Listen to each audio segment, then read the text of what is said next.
Hope everybody's having a good time today. But just want to start off and say good evening, everyone. And thank you for joining us on the last day of Field Inclusive Week 2025. We have an amazing conversation for you all this evening to close out what has been a phenomenal week for all of us to be united by nature. My name is Matthew Morgan. I use he, him pronouns. Professionally, I'm an environmental educator here in the Charlotte, North Carolina area. Now, in my spare time, I love to go birding and bird watching. So if you know me, I love to be outside with my binoculars searching for, red cockaded woodpeckers or red-headed woodpeckers and things of that nature. Just so you are all aware, tonight's webinar will be recorded and recordings have been posted to the Field Inclusive YouTube channel throughout the week. So be sure you follow them there for easy access to these recordings again, okay? Now, I am super excited to begin this conversation, but first, I would like to give a special thanks to the sponsors of Field Inclusive Week 2025. The Nature Conservancy North Carolina chapter, the North Carolina Museum of Natural Sciences, Advanced Geo Partnership, the Sierra Club North Carolina chapter, and 5 individual sponsors. Thank you for coming on board as the sponsors this year and for being dedicated to promoting and supporting a more inclusive outdoors. It is through organizations like yours and the many individuals who donate to support Field Inclusive's mission that they can continue their goals in raising awareness when it comes to social field safety issues by hosting events just like Field Inclusive Week, as well as providing financial support to marginalized and historically excluded individuals. Additionally, for those of you who stay on for the entire durations of tonight's conversation, you will be entered into the giveaway today to win a signed book by Dr. Lanham and a prize by Dr. Lanham's publisher, Hub City Press. Now, without further ado, it is my distinct pleasure to introduce our special guest for tonight's discussion, Dr. J. Drew Lanham. Dr. Lanham is an ornithologist, naturalist, writer, and poet combining conservation science with his personal, historical, and cultural narratives of nature. Lanham's research and teaching focuses on the impacts of forest management on birds and other wildlife. He brings on his work he brings this ecological knowledge, as well as his perspective as a Black man living in the South to bear on his work as a storyteller, poet, and passionate advocate for bird watching, outdoor recreation, and environmental conservation and stewardship. In his 2016 book, The Home Place, Memoirs of a Colored Man's Love Affair with Nature, Lanham traces his loves of bird and nature back to his family's small farm in rural South Carolina. His lyrical descriptions of his child explorations around the farm are a hallmark of Lanham's conservation ethos, the head to heart connection. Dr. Lanham has been recognized with many accolades, with his biggest one being inducted into the class of 2022 as a MacArthur Foundation Fellow, which comes with a literal no strings attached $800,000 award.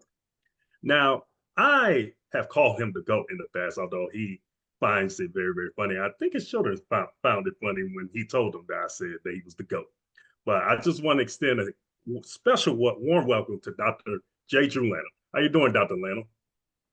I'm doing well, Matt. I'm doing well. Thank you for having me here. Thanks to Lauren. Thanks to all the sponsors of this wonderful week, right? About inclusivity, about bringing people together. It's much needed at this time. So I'm happy to be here and there, and with all those folks who have joined us from the four corners of the world, I hope. Absolutely, absolutely. Dr. Lanham, I look up to you a lot, so I appreciate you taking out your time today to have this conversation, sharing your time and knowledge with us this evening.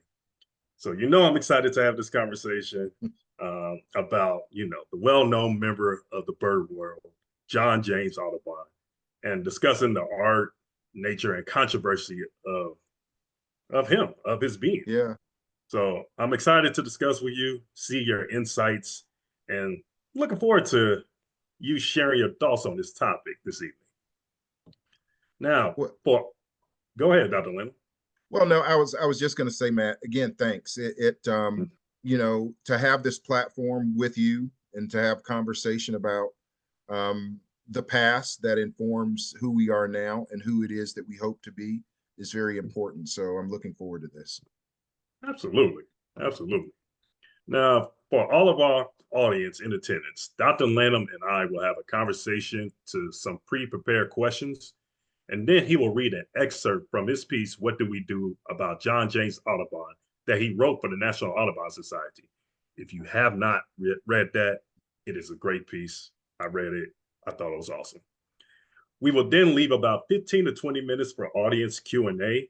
So audience, as we are having this conversation, please feel free to place any questions you may have for Dr. Lanham in the Q&A chat. Now, can we get to all of those questions? We will do our best, but can't guarantee that we will get to every single question because we do have limited time. So I'm just going to go ahead and get started with this conversation, all right? So, Dr. Lanham, are you ready?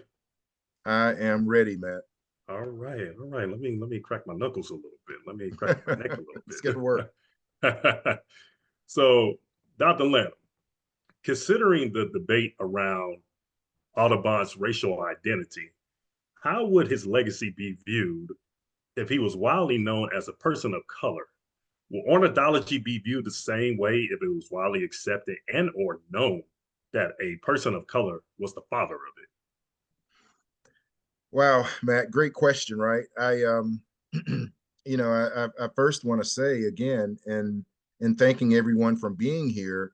I mean, one of the things that's clear at this point in time, you know, the old name for this geological epoch was the Anthropocene, and then, you know, the muckety mucks who decided on such things said, no, we're not going to call it the Anthropocene. So I suppose that left it free for us to name it what we would. And so I call it the Identocene because so much of this current age is dependent on our identities, how we identify ourselves. And as birders, of course, how we think about identifying birds, and as naturalists, how we identify nature.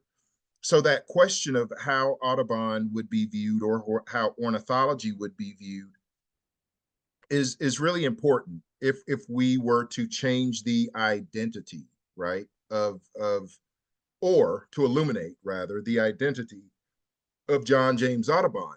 And you know, I would dare say that there are many instances where we find out who was behind something that the perceptions and the stories and the narratives would have us believe otherwise. I mean, people just sort of sail on by it as if the narratives that they knew were true. And so I think for me, initially, it did sort of change how maybe I was seeing or thinking we should be seeing ornithology and natural history as not a science that had been founded by or dominated by white folks.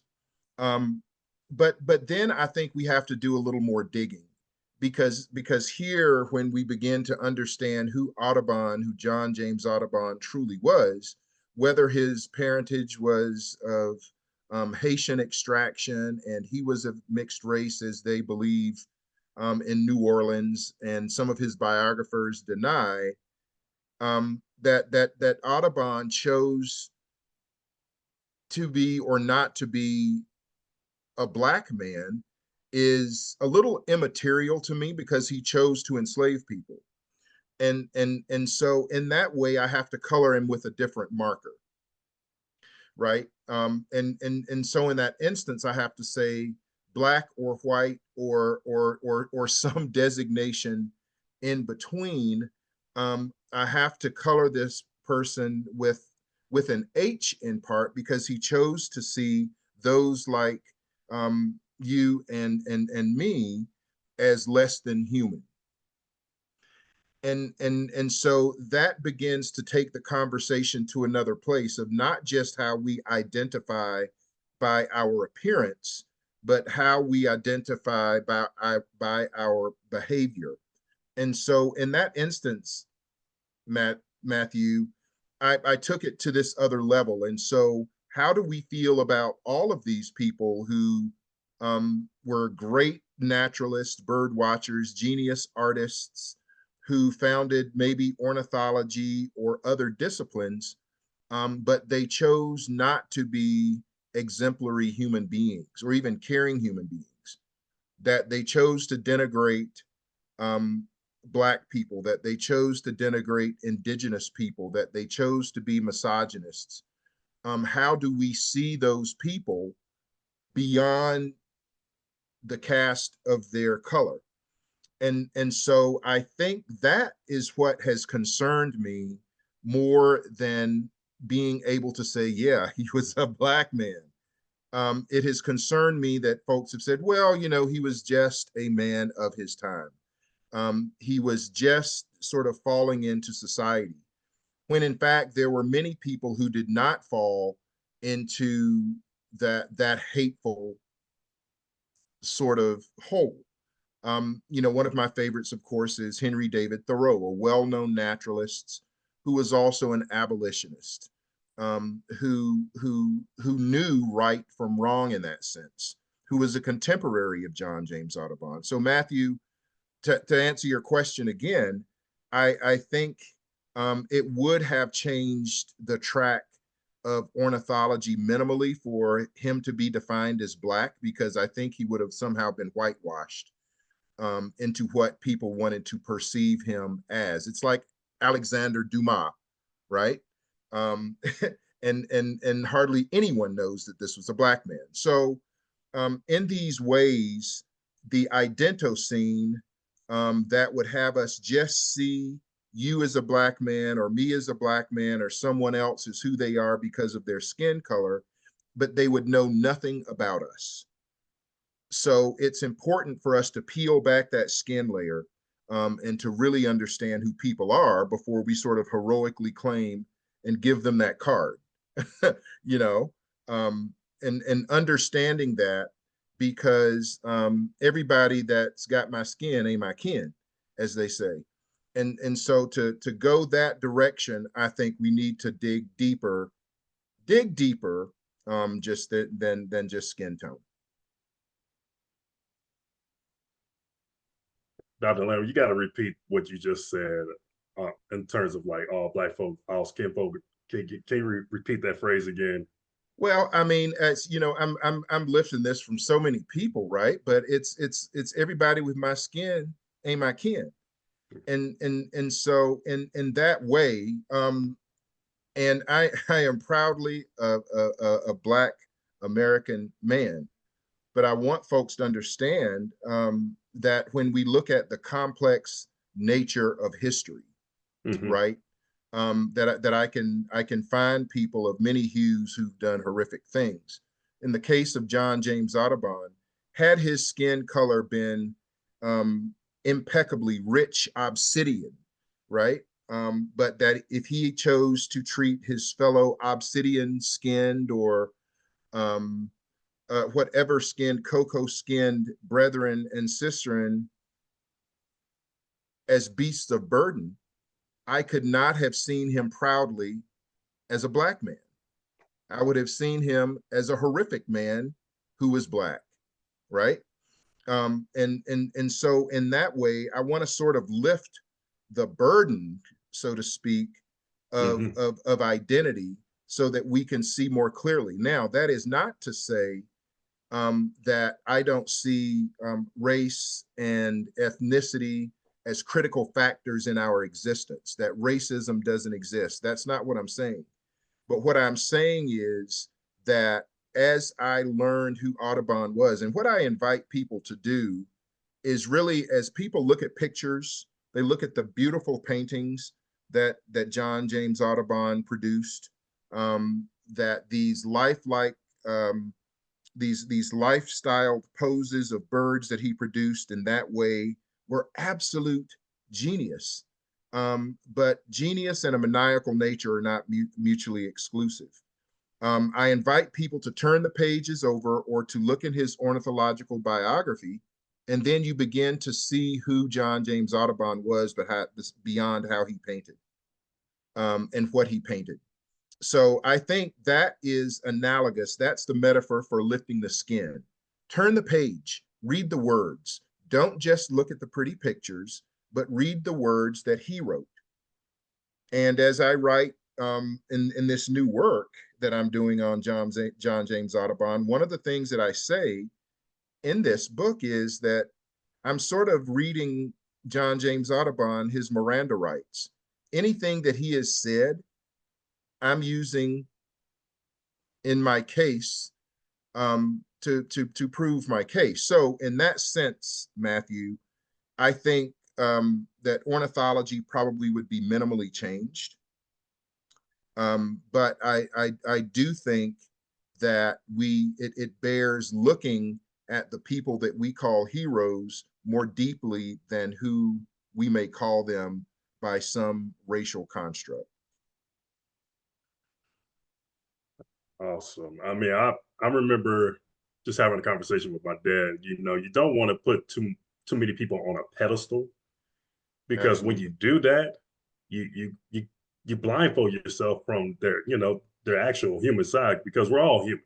We're all Yes. human. And when you put them on a pedestal, it's almost like they're an idol or God.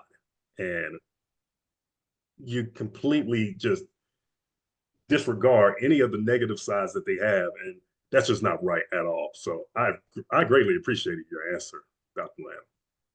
Well, Matthew, I want you to think about that pedestal, right? The pedestal's so high, what do you see? You only see the pedestal. Mhm. And then if you actually have to raise your field of view, your vision high enough to see whoever's up on that pedestal, then you're walking blindly and stumbling blindly again over things on the way to this worship. So again, it is about humanity, right? It is about Right. recognizing humanity. And I think that is one of the great things about history when we begin to delve into it, to begin to understand where we have a record of who people were. And there is no better record than one's own words. And so that's where I choose to go with Audubon. I choose to go to his ornithological biographies, which most people do not read, and not only find out things about the birds, but find out about how John James Audubon thought about birds, but also how he thought about his fellow human beings of all hues. Speaking of that, you know, we both know John James Audubon exploited indigenous and black people for scientific gain. Mm-hmm. So how does that affect his revered work? Do you believe that if he credited both groups or all of the groups, that it will lessen the negative perception of his work? Yeah, I mean, to some extent, sure. You know, it is sort of this. It's I think about me as a scholar and someone who advised graduate students for a lot of years, and for a few years I was able to go out into the field with them and participate in their work. But the further I got along in my career, the more I learned that this was their work, that this was their opportunity to do the work. Um, and so, occasionally you get a paper and it says we this, we that, this, that, and the third. But understanding that they did that work, they were first authors on those papers. I facilitated their work in some ways, but they were the true experts in the research that they came to me to do. And so imagine how I would be seen if I then took their work and only put my name on it, right? And I claimed every bit of the work that all of these wonderful, um, very smart, very industrious people did, and claimed it for myself, then I think I would be viewed differently. I think it is the same with Audubon and likely with these other artists who, sometimes took advantage of people, and especially of people in servitude or people who they were oppressing in some way, um, and having them gather the data, and then them running away with with the results. And so to give credit, really, that is not just desserts. It's not what people earn, but it also shows some nature, I think, of the character of the person who would steal someone else's work, or have them work for you and not give them credit. And so I think it would have softened the harsh light that people like me want to shine on someone like John James Audubon or some of these others who would have history would have you believe were out toiling by themselves all the time, that they were collecting all these things, that they were sort of indefatigably industrious in sort of this way, and then to go in and paint this huge volume. So, for example, the botanical specimens that Audubon did not paint, right? That were painted by a woman and that he did not give credit for. So, in thinking about those, to give credit, I think, is the first responsibility of the artist, just as I would in something that I wrote. And if there was a quote um, to give that citation, to help people understand that these aren't my words, but this is how they have informed my words. And so I think it would soften that light somewhat. Speaking on that, I remember I was doing some research on a famous naturalist from the UK. I think you may have heard of his name, James Pettifer, Mm-hmm. but I know the Natural Museum in London started uncovering a lot of like his work was contributed from enslaved folks. Even though he was credited to finding like 25% of natural history specimens in the UK, it was crazy. Well, again, so to do the sort of the excavation that we do with research, to look at who actually did the digging in the field, that's a critical thing. And quite frankly, it's one of those things that people would have us not do these days as we go down certain paths where folks would say, you know what, we don't want that history taught. Well, why don't you want history taught? Why don't you want us to dig any further than beyond that first layer of dirt there? In order to truly get down to understanding geomorphology, to understanding soils, to understanding why certain plants grow on soils, which would then lead us to understand why certain birds or mammals or whatever being is there, we ultimately have to get down to something that's called parent material. And that parent material is sort of the bedrock, right? And so what you're talking about with this person, Matthew, is getting down to the bedrock of who it is that they were and how they did their work. And so we need to understand that bedrock. We need to understand whether or not our institutions are built on that solid bedrock or whether they're on shifting sands. And part of the problem now is that we're understanding that some of our paradigms are built on these shifting sands. It's okay if you want to carry that name, but understand the implications that that name may have for the broader audience that you claim that you want to include, right? So here's we're talking about field inclusives. Do you really want me if who you stand for would have enslaved me, right? And so I think you have to have that understanding. And right, we understand that just because you change a name, you don't change a mission. If you're going to change your name, are you changing your heart? Or are you just changing the clothing over your heart so it looks different and you act the same? And so all of those, I think, are considerations that we have to have for how we see these people, how we go and we excavate history, and we need to be ready to be uncomfortable in that. All of us, if you're going to do genealogy work, if you're going to dig into who your family is, you better be prepared for some discomfort. And no one digs without getting dirty. It's just a thing, right? Unless you have somebody else doing the digging. You have somebody else doing the digging, then you can stand back and claim what they find. But sooner or later, the dirt will get on you.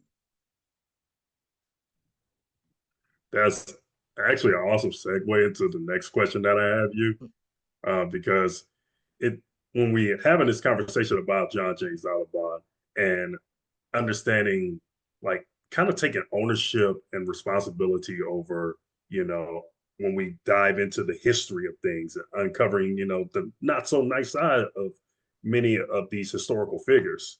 Mm. Um, in terms of that, what responsibilities do we, as stewards of nature and heritage, have in addressing Audubon's full legacy? How might this reckoning change Mm. how we approach conservation and environmental education? Wow, great question, Matthew. And reckoning is the word, right? I like to refer to three R's. The first is recognition. So the recognition comes in the research and understanding beyond the pictures and beyond the paintings, to read this person's words, to do your homework. So recognition comes first. Next is that, sort of that reckoning and that reconciling and reconciliation. Okay, so you've got this picture of this person who you thought you knew, and then you do the research, which then gives you these two maybe opposing views, maybe diametrically opposed views. Then what you have to do, reconciliation is a braiding process. It's a twisting together, so that perhaps by the time we've twisted and untwisted, braided and unbraided these perceptions and these realities, we are closer to the truth. That's what a reckoning is. That's what reconciliation is. It's getting closer, I think. My definition of it anyway is getting closer to some essential truth. Now, you may be someone who really doesn't care about the history of the people. You just want the picture hanging on your wall, or to be able to go and see it, or to be a member of the organization. At that point, when I recognize that for myself, I have to reckon with who you are as an individual. And you may not care so much about my plight, for example, as a Black man. And so I sort of have to think about you maybe in a different way, and that's okay. And then the third step beyond this recognition and this reconcile, this reckoning, is really reparation. How do we repair what history has given us, right? We can't make John James Audubon be someone else. Um, we've come to some reckoning of who they were, and now we're at a point that we're talking about repair. The easiest repair in the world, honestly, is just to slap a new name on an organization. The most difficult, or the more difficult job, I think, is really in saying, you know what, before we change a single letter in a name, what we need to do is we need to look again at who we are.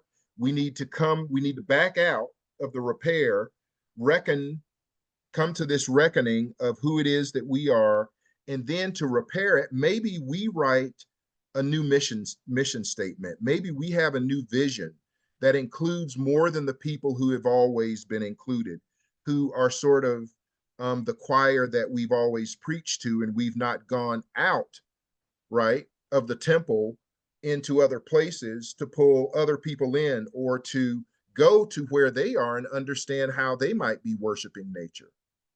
All right.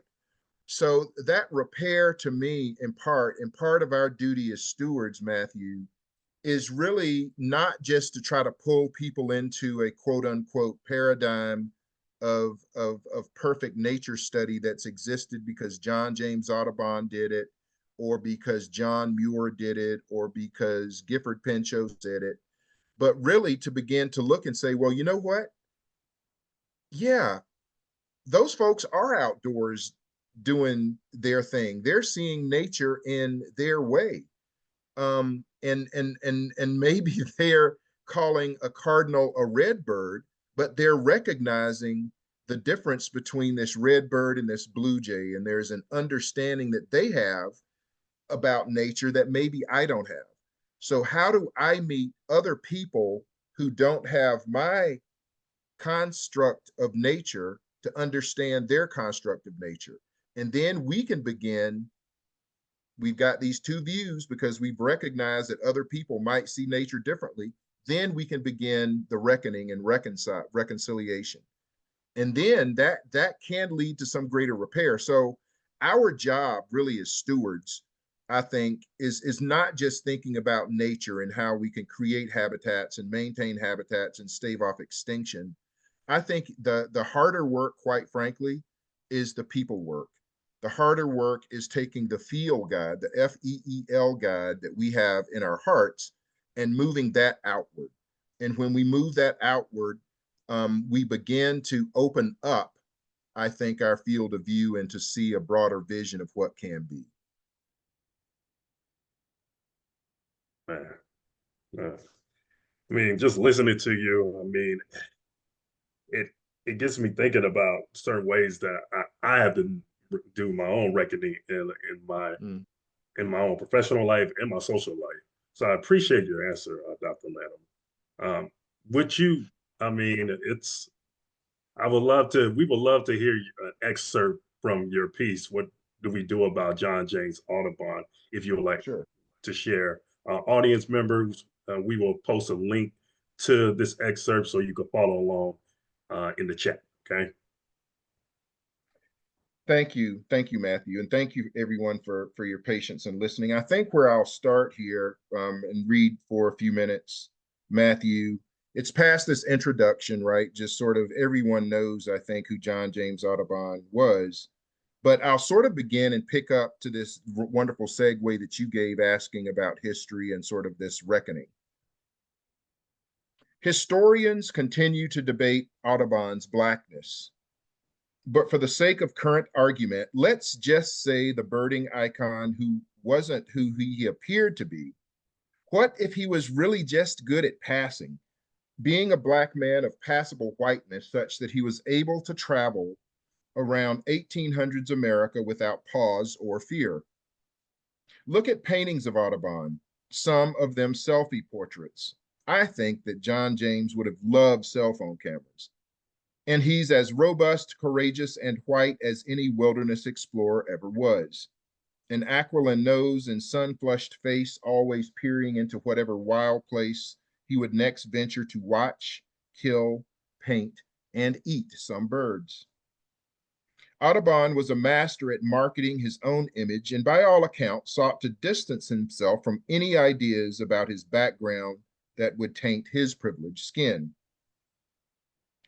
Deconstructing holiness is hard work.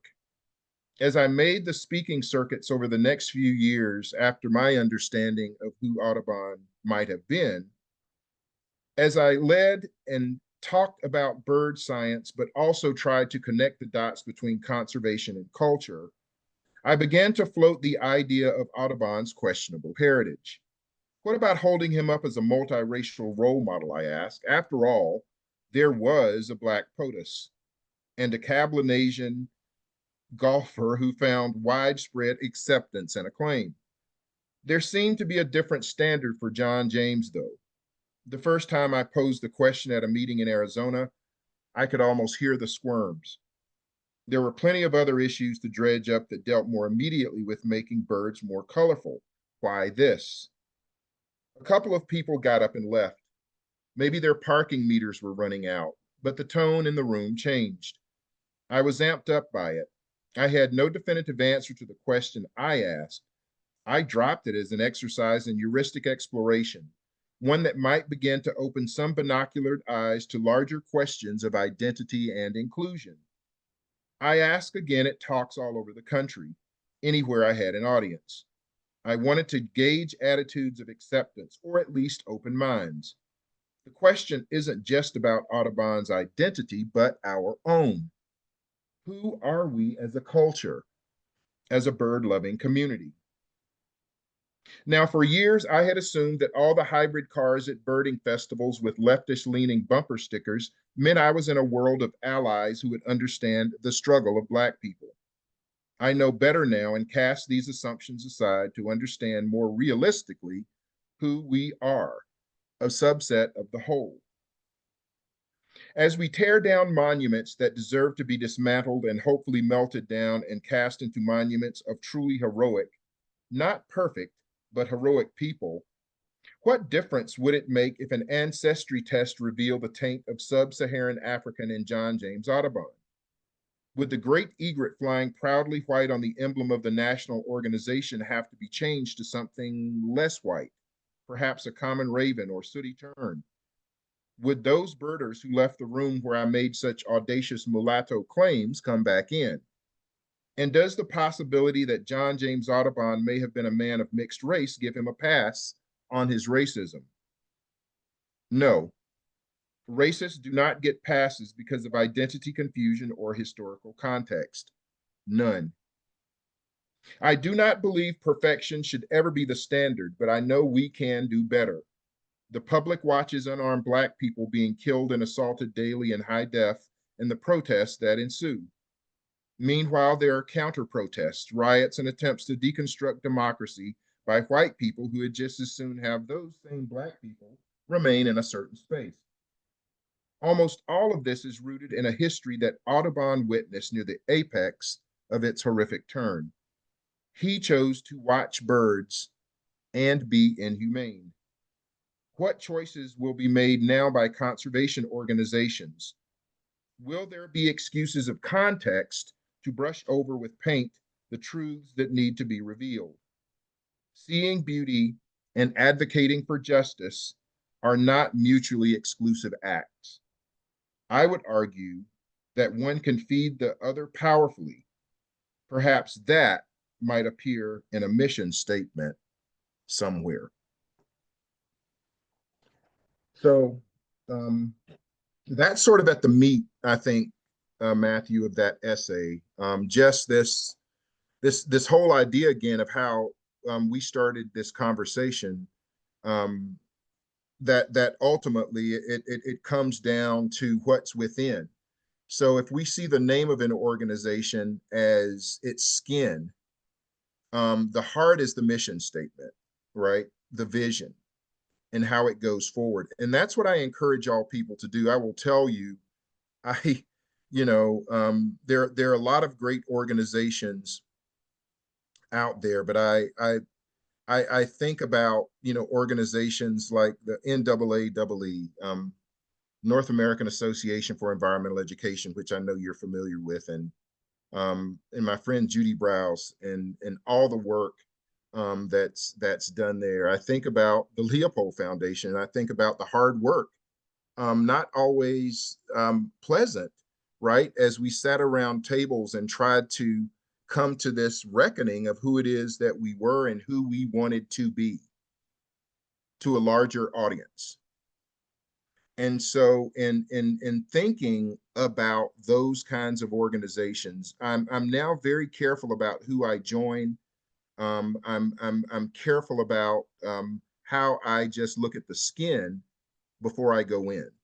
And in that way, I think we can learn a lesson. John James Audubon is teaching us lessons, and I'm thankful to him for that.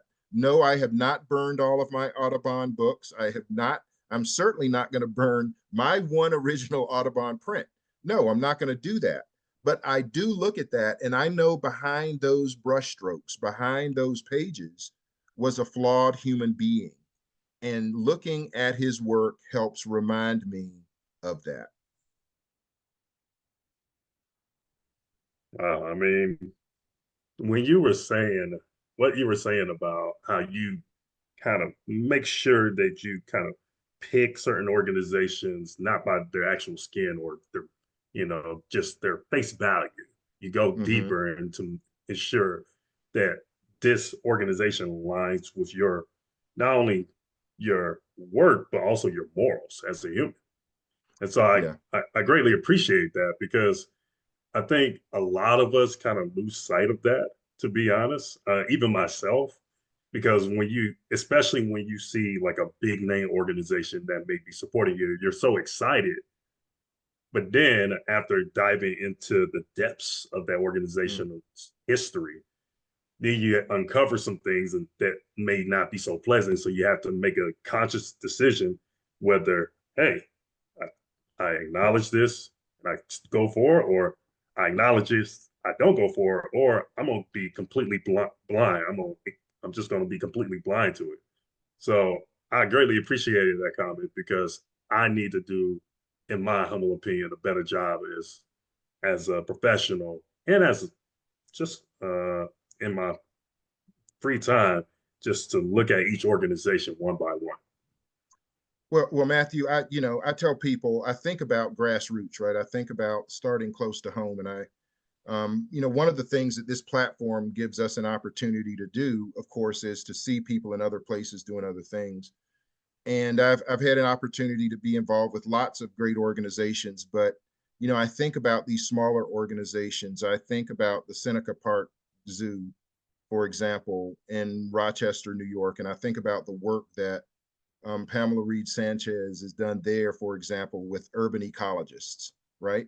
Think about that, urban ecologists, and you're bringing young people. And I've had a chance several times to meet with these young people of color, primarily young Black folks, right? Who the Seneca Park Zoo it's opened its doors to in this very not just an inclusive way, but an intentional way to learn and to teach from folks. And so, in that way, you become a part of the community, and the community then begins to see you differently and begins to value you in a different way if you are putting your heart and soul out there. So, look close to home, right? You don't have to always go to those large national organizations. There are some great ones out there, but look close to home and understand, that saying that's been repeated by, I don't know, thousands of people probably, but this whole idea of dropping this stone into a pond or a puddle, that ultimately that reverberation goes out to a larger shoreline. And that is what I think it takes for us to be effective stewards of nature, but also effective stewards of social condition and of again in this this week of inclusivity of bringing others close in to us in a way that doesn't say you are separate from me, you don't like what I like, so don't come in my space, to an opportunity to understand and to embrace. Dr. Lanham, it's been a pleasure having this conversation with you. I'm learning a lot anytime that I've collaborated with you, which is only a couple times, but I just learned a lot. For our audience, we're going to move into our Q&A session now. Um, Please feel free to share within the chat some questions that you have. We'll get to as many as possible, but again, we do have limited time. So, Dr. Lanham, we'll go ahead and get started. Okay, but what before one thing, Yeah, Matt, yeah. before that, I want people to understand what you do. Can you tell people what you do? Well, professionally, I do work as an environmental educator. I provide environmental education programming to a variety of audiences. Due to the nature of this platform, I can't tell you my employer. But with that being said, I work at a nature center on a nature preserve that I teach people about not only just going outside. I mean, I also uh, lead field trips. We do homeschool programs. Bird hikes are my favorite just because I love to watch birds. But I'm an overall animal enthusiast, to be honest with everyone. I have had a love and passion for animals since I was a kid, even though I am from the city. I'm from Atlanta, Georgia. I didn't get really exposed to the outdoors until probably till I was in college. But I love animals. I love birds, snakes. I love working with my snakes at the nature center that I work at. So I personally enjoy what I do. I get to collaborate with all types of different individuals in all ages. I mean, I can collaborate with a 2-year-old, and I can collaborate with somebody that's 82 that loves birds on my bird hikes. I mean, I get the chance to work with a variety of audiences. So I'm very appreciative of what I do. Thank you. I just want people to understand your heroic nature, and I cherish you, and I'm grateful for you and for Lauren. So we can take some questions, but I want people to understand how great you are. Oh, thank you, sir. I really appreciate it. Thank you, thank you, thank you. We'll go one by one down in order as quick as possible, since we only got a few minutes here. But we have at the first, we have Shannon. She said, please speak on the changing of the Audubon Society name. Well, again, this whole idea of name change, I think it's important, but I think it can be, let's not be mistaken, it can be superficial. I'm not saying that that anyone who's changing is, but I'm saying that you have to have the proper motivation to do it. Um, if think about this, if you were to suddenly change your name, right? If you were to suddenly change your name, will that change your behavior? Okay. So, in thinking about that, what would change your behavior? There would have to be something drastic. There would have to be something, some incredible endogenous drive or exterior force to cause you to change. Maybe it would be both. But as people change names of organizations, I want to see change from the inside that helps me identify them as being more than just the name and a face. That's a great answer. Jennifer asks, is the fact that Audubon killed thousands of birds a part of the he was a man of his time idea? Were there any other artists, naturalists at the time that chose not to do this? Oh, well, yeah. Audubon, yeah, he killed a lot of birds. And that's one of the things that you find out in reading the ornithological biographies. And at the time, because people weren't using, they didn't have advanced field glasses. And the practice of the day was shooting birds to have them in hand to identify them. That's how a bird like a red-bellied woodpecker that could have other fantastic names. It does have a salmon-colored belly if you are watching closely, but mostly you don't see that unless you have the bird in hand, right? It's like rough-winged swallow, right? How did rough-winged swallows get that name unless you have a rough-winged swallow in hand? So other people came along later who were making decisions not to shoot birds to identify them. I would say if you push far forward into the early 1900s, probably you would think about Frank Chapman, right, as being one of those first people, not first people, but most notable people who said, let's identify these birds. Let's not have a Christmas bird count by shooting birds and heaping them in piles to count them at the end of the day. Why don't we watch birds and count them? And that's how the Christmas bird count came to be. So in thinking about that, there are always alternatives, right? There are always alternatives to the ways that we do things. One of the sayings that some people have, the old saying is, kill two birds with one stone. What I say is see two birds in the same scope. All right. And so in that way, we can talk about these differences and we can tweak the way that we do things to accomplish the same goal. That was awesome. Awesome. John says, thanks, Dr. Lanham, for your work in writing. Obstacles like Audubon have made the teaching of environmental racism difficult. So, how do we teachers of ethnic studies overcome these to attract more students of color to the work? Well, John, my answer is a mantra. Same air, same water, same soil, same earth, same fate. Same air, same water, same soil, same earth, same fate. And so all of those things are what we as human beings need, no matter what our hue. But they're also what the birds and the beasts that all other living things need. Thinking about trees, thinking about the plants that are our lungs, that we are exchanging carbon dioxide for air, and to think about everyone being downstream from someone else, right? And what our responsibility is being upstream, not only from a geomorphological standpoint, but from a historical standpoint. what are we washing downstream to the next generation? You know, and anybody who knows me knows that one of my favorite songs of all times is Marvin Gaye's The Ecology. And when Marvin talks about mercy, mercy me, things ain't what they used to be, when you listen to those lyrics in a song that was written in 70, 71, very little has changed in the condition of our environment since then. And so what we ought to want to do, what Marvin was telling us back then, right, 50 plus years ago, Marvin is still right.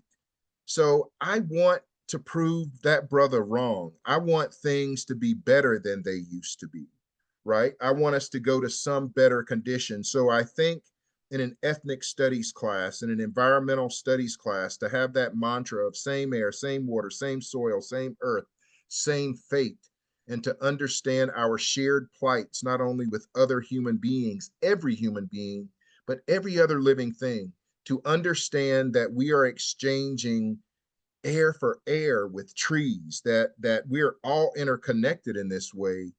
And then, you know, we sort of become this really interconnected web. And that interconnected web means that one thing is dependent on the other, and we can't do it without one another, and we can't do it without other beings. Rachel Carson told us that, right? And so we don't want Silent Springs. We don't want Marvin's oil on the ocean continuing. We don't want all of those ills continuing, so that downstream in time, 20 years from now, people are listening to what that old man said about Marvin Gaye, and they're like, you know, he was right, but he's still right. How can we make that song wrong? And I can bop to it and move to it in a way that I'm just enjoying the rhythms and the genius of it. But I'm saying, you know what, brother, we finally moved on, but we can't do that yet. And so that's where I would go in that kind of situation with those kinds of students. I would go straight at them, shared plight. But then I got to go back to my vinyl. I got to go, and I will allow, okay, you can go ahead and play this on Spotify or whatever. But I play Marvin for him, and I'd let him hear what that brother was saying back Don't be bringing up Marvin Gaye. then. I love me some Marvin Gaye. All right. See, Love. see, you got it right, man. You got it right. Hey, I'm the son of like two baby boomers, so I'm used to hearing Marvin Gaye, Stevie Wonder, Luther Vandross, There you and go. I was just listening to a not a Luther song, a Stevie Wonder song that was talking about certain things. I was just like, I think it was Higher Ground, and Yes, I was higher like, dang, ground. he's preaching. And if, check out if, If okay, and a little known album, Stevie's the so, songs and the lives of plants. okay, got you. I got you. We got time for maybe one last question, so I'm gonna address this question. Nicole asked Dr. Lanham, who are Black people in ornithology, past and present, that you would like to shine a light on? Wow. You know, there was, you know, you heard me talk about these early ornithologists. There was a Black man named Gilbert, right? Who they didn't find out about this ornithologist named Gilbert until someone was deconstructing a greenhouse that had been made with these old photographic plates that sort of look like old window panes. And they looked carefully at one of these plates and they saw all of this, you know, they saw William Brewster and all of his white ornithologist, birdie, naturey friends. And off to the side, there was this Black dude. And it just so happened that this young man named Gilbert was instrumental in the field work that William Brewster in the work that William Brewster was doing. Um, you know, I'm I can't call him strictly an ornithologist or a birder, but I always have to go to George Washington Carver, right? I have to go to George Washington Carver and the work that he did from the ground up, literally, to help us understand the nature of soil, to help us understand the importance of holding soil on the land. And so those are two people that are really critical. And as we go into Monday and January 20th, And what I'm really thinking about on Monday, January 20th, and I'm thinking about Dr. King, I think about how close Dr. King was and was beginning to weave messages that were about to arc into the environmental movement that Rachel Carson had started in 60 or 61. So please do not discount that the fight for justice was so far away for the fight for clean air and clean water and clean soil, and that the earth and the fate of us all are intertwined. I think all of us can say that you were preaching right there, Dr. Lanham. I think we all can agree with that. Uh, Fortunately, everybody, we have come up on our time. Again, we want to thank everyone who joined us today. We will continue these conversations as we further our initiatives and work when it comes to amplifying social field safety issues, as well as amplifying minorities in STEM. Please be sure to follow and interact with Field Inclusive on all of their social media channels, whether it's Instagram, Facebook, Twitter, and YouTube at the handle at Field Inclusive. Please also be sure to visit the Field Inclusive website to learn more about the organization and ways that you as an individual organization can support them. Now, I think comes to our time where I will now announce our giveaway winner for today. So congratulations to Dennis Testerman. Please check the email you registered with to claim your prize. All right. So Dennis Testerman. All right. Congratulations to Dennis. All right. When this webinar ends, you will be prompted to fill out a brief 5-question survey. Please consider offering your thoughts as this allows us to make our future Field Inclusive Weeks better. In the event the survey does not appear, you can always email Field Inclusive at info@fieldinclusive.org. This concludes Field Inclusive Week 2025, everyone. We're going out with a bang. Again, thank you all for joining us this evening. We will see you next year, and we hope you will all pledge to stay united by nature. And again, Dr. Lanham, you know it's always a pleasure to share space with you, sir. So I'm just appreciative. Thank you for sharing your time, your knowledge, and your thoughts with us this evening. Much love to you, Matthew. Thank you, Lauren. Thank you, everybody, for coming in and being a part. And go out, watch some birds, but most of all, think of your fellow human being and your birds, and everything is connected. Much love to you guys.